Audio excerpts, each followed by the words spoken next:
अस्सलाम वालेकुम। आज के सेशन के अंदर हम लोग क्रिएटिव फटीग का कॉन्सेप्ट समझेंगे और ये जो एरर आपके पास एड्स कॉलम के अंदर शो हो रहा होता है क्रिएटिव लिमिटेड का, ये क्यों होता है, इसके पीछे वजह क्या है और इससे बचना कैसे है उसको समझेंगे। ये सेशन बड़ा इंपॉर्टेंट है, बहुत वैल्यूएबल सेशन है, तो उसको बड़ा ध्यान से समझिएगा क्योंकि जब आप एड्स रन कर रहे होते हैं फेसबुक के ऊपर तो अभी जो मैं चीजें आपको समझाऊंगा बहुत काम आएंगी आपको। तो सबसे पहले फेसबुक आपको ये कहता है कि क्रिएटिव लिमिटेड का जो एरर आपके सामने ये आ रहा है, इसके पीछे रीजन ये है कि आपका जो एड है वो आपकी ऑडियंस बहुत दफा देख चुकी है।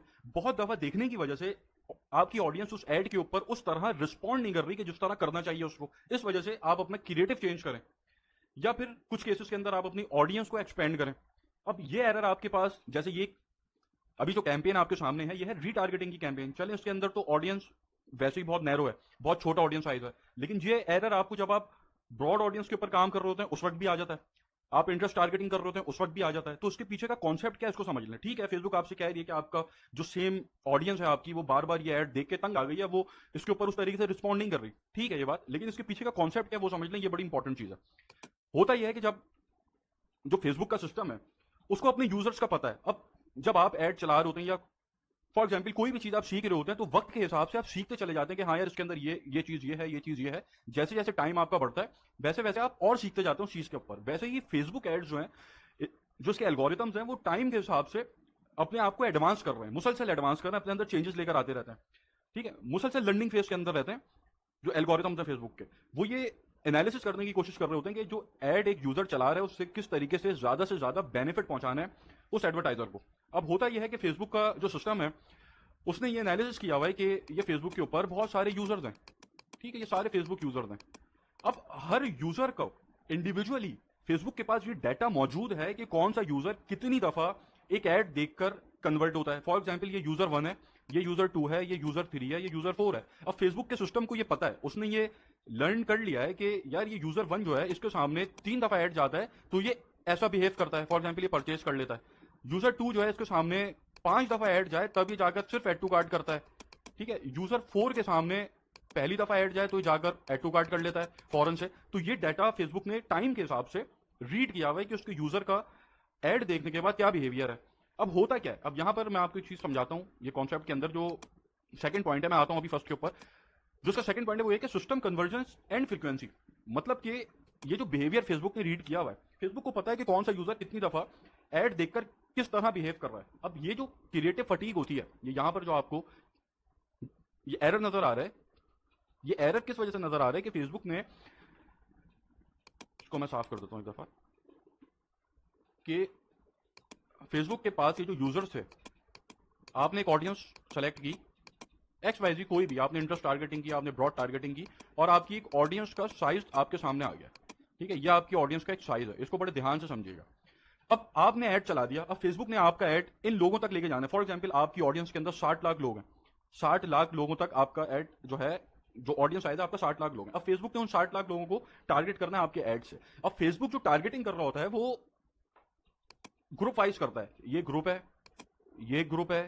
ठीक है, फेसबुक के सिस्टम ने यहां पे ग्रुपिंग की हुई है ऑडियंस के अंदर आपकी, ये ग्रुप है। फॉर एग्जाम्पल इसको आप कहते हैं ग्रुप 1, ये ग्रुप 2 है, ये ग्रुप 3 है, ये ग्रुप 4 है, ये ग्रुप 5 है। अब जब आप एड रन करते हैं तो आपका एड फेसबुक लेके जाती है ग्रुप 1 की तरफ। और ग्रुप 1 के अंदर जो यूजर्स हैं, इससे पहले जो मैंने आपको समझाया था कि हर यूजर का इंडिविजुअली फेसबुक के पास डाटा मौजूद है, उसने रीड किया हुआ है कि कौन सा यूजर कितनी दफा एड देखकर किस तरह बिहेव कर रहा है। अब ये जो फर्स्ट ग्रुप है, ये फर्स्ट ग्रुप के पास जब आपका ऐड जाता है तो इस ग्रुप के ऊपर ये जो ग्रुप के लोग हैं इन्होंने आपका ऐड क्रिएटिव बहुत दफा देख लिया। ठीक है, लेकिन आपका ऐड क्रिएटिव देखने के बाद उस तरीके से कन्वर्ट नहीं हो रहा ये ग्रुप, तो फेसबुक ग्रुप 2 के पास आपका ऐड नहीं लेके जाएगा, वो आपको यहां पे ये एरर दे देगा क्रिएटिव लिमिटेड का। इस बात को बड़े ध्यान से समझिएगा। जब पहले ग्रुप के पास जो 60 लाख लोगों की ऑडियंस थी उसमें से फॉर एग्जांपल जो 5 लाख लोगों का एक ग्रुप फेसबुक ने बनाया था, उनको जब आपका ऐड उसने दिखाया और उनको ऐड दिखाने के बाद उन लोगों ने उस तरीके से बिहेव नहीं किया कि जिस तरीके से फेसबुक के सिस्टम ने रीड किया हुआ है कि ये लोग ऐसा बिहेव करते हैं ऐड देख के, अगर उस तरीके से उन्होंने बिहेव नहीं किया तो जो अगले 5 लाख लोगों का ग्रुप है, ग्रुप नंबर 2, वहां पर आपका ऐड नहीं जाएगा।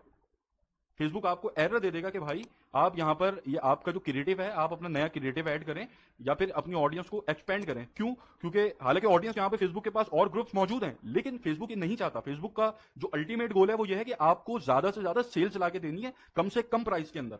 ठीक है, अब फेसबुक की खुद भी क्रेडिबिलिटी है। ठीक है, अब फेसबुक तो ये नहीं चाहेगी कि लोग ये कहें कि यार फेसबुक के ऊपर तो एड्स काम ही नहीं करते या वहां पर तो कन्वर्जन ही नहीं आती। या ऐड बहुत महंगे पड़ते हैं। फेसबुक ये नहीं चाहता, फेसबुक ये चाहता है सस्ते ऐड पड़े आपको, सस्ती कन्वर्जन आए। तो जो पहला ग्रुप फेसबुक टेस्ट करता है, अगर उसके अंदर आपका ऐड फेल हो गया तो यहां पर ये आपको ये एरर दिखा देगा क्रिएटिव लिमिटेड का। यही वजह है कि आप रीटारगेटिंग कर रहे हो, इंटरेस्ट टारगेटिंग कर रहे हो, ब्रॉड टारगेटिंग कर रहे हो, किसी भी टारगेटिंग के ऊपर आपको क्रिएटिव लिमिटेड का एरर मिल सकता है। अब यहां पर इस सिनेरियो के अंदर जो मैंने भी आपको समझाया है, यहां पर अब आप रखें ब्रॉड टारगेटिंग को। ब्रॉड टारगेटिंग के अंदर आपके पास 4 करोड़ लोग हैं। अब 4 करोड़ लोगों को जब आप टारगेट कर रहे हैं तो ये फेसबुक जो आपको ये एरर दिखा रहा है कि क्रिएटिव लिमिटेड, क्या आपकी ऑडियंस ये बहुत दफा ऐड देख चुकी है? क्या फेसबुक ने 4 करोड़ लोगों को ऐड दिखा दिया? तो फेसबुक हमसे क्यों बोल रहा है कि यार आप अपनी ऑडियंस को एक्सपेंड करें? अब और कितनी ज्यादा एक्सपेंड करें? 4 करोड़ से ज्यादा तो एक्सपेंड नहीं हो सकती ना।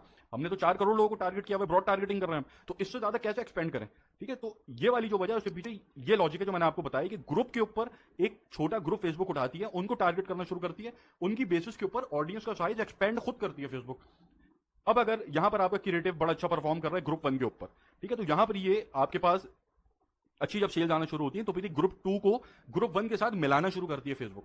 ठीक है, फिर आपका जो और अच्छा जो है आपकी परफॉर्मेंस आ रही है, फिर ये ग्रुप 2 के साथ ग्रुप 3 के जो लोग हैं, फॉर एग्जांपल शुरू के 5 लाख लोगों को उसने ऐड दिखाया, वहां से अच्छी कन्वर्जन आ रही है, उसके बाद उन 5 लाख लोगों के अंदर फेसबुक ऐड करेगी अगले 5 लाख लोगों का ग्रुप, जो कि ग्रुप 2 था इस केस के अंदर।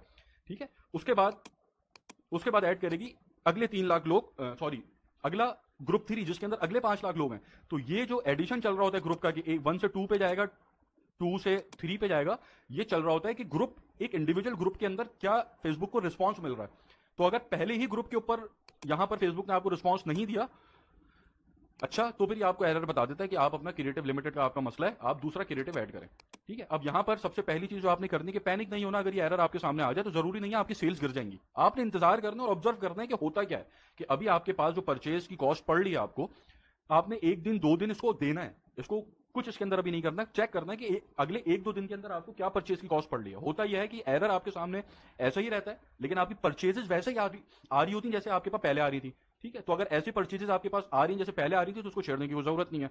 अगर आपकी परचेजेस गिर गई हैं, ठीक है, तो आप क्या करेंगे, आप इसी ऐड को डुप्लीकेट करेंगे, सेम ऐड को, ये जो ऐड यहां पे चल रहा है इसी ऐड को एग्जैक्टली डुप्लीकेट करेंगे, और जो पिछला वाला है उसको बंद नहीं करेंगे, उसको भी चलने देंगे। ठीक है, ये फेसबुक आपसे खुद कहती है। तो नया क्रिएटिव आपको दोबारा से बनाने की जरूरत नहीं है कि आपने एक क्रिएटिव बड़ा अच्छा, बड़ी मेहनत से बना लिया और उसके ऊपर अच्छी परचेजेस आ रही हैं, आपको पता ही क्रिएटिव काम कर रहा है, लेकिन आप फिर एक और क्रिएटिव बना लें सिर्फ इसलिए कि यहाँ पे आपको लिमिटेड का एरर मिल गया।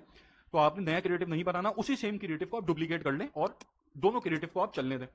ठीक है, उसके बाद आप ऑडियंस को एक्सपेंड कर सकते हैं कि अगर आप इंटरेस्ट टारगेटिंग कर रहे हैं तो आप कोशिश करें कि आप जो 1-2 इंटरेस्ट उसके अंदर और ऐड कर लें। ठीक है, ये फेसबुक आपको खुद रेकमेंड करता है। उसके बाद जो फेसबुक आपको खुद से रेकमेंड कर रहा होता है, डायनेमिक क्रिएटिव है वो, कि फेसबुक अपने एंड से आपके क्रिएटिव के अंदर खुद चेंजेस करता है और वो भी लोगों को दिखाने की कोशिश करता है ताकि उसके ऊपर इंटरेस्ट पैदा होगा। लेकिन ये मैं रेकमेंड नहीं करता कि आप इसकी तरफ जाएं। ठीक है, तो जो आपने, अगर ये आपके पास एरर आ गया है तो उसके पीछे की जो लॉजिक थी वो ये है जो मैंने यहाँ पे भी आपको समझाई है। ठीक है, और फिर फर्स्ट पॉइंट जो था कि आपने चेक करना है, एनालिसिस करना है कि क्या आपकी एड वैसे ही चल रहा है या नहीं चल रहा। अगर वैसा चल रहा है तो ठीक है, चलने से, नहीं चल रहा तो आप डुप्लीकेट करें इसी